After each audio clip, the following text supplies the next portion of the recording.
व्यापार चिन्हाच्या मालकीतून लोढा कुटुंबामध्ये वादाची ठिणगी. अभिषेक लोढांची अभिनंदन यांच्या हाऊस ऑफ अभिनंदन लोढा कंपनी विरोधात याचिका.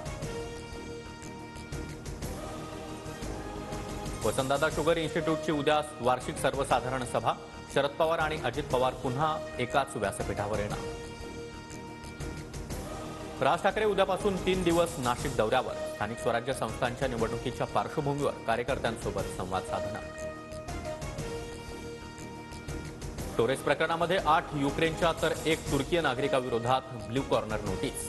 मुख्य आरोपीनं 200 कोटी परदेशामध्ये पाठवल्याचा संशय.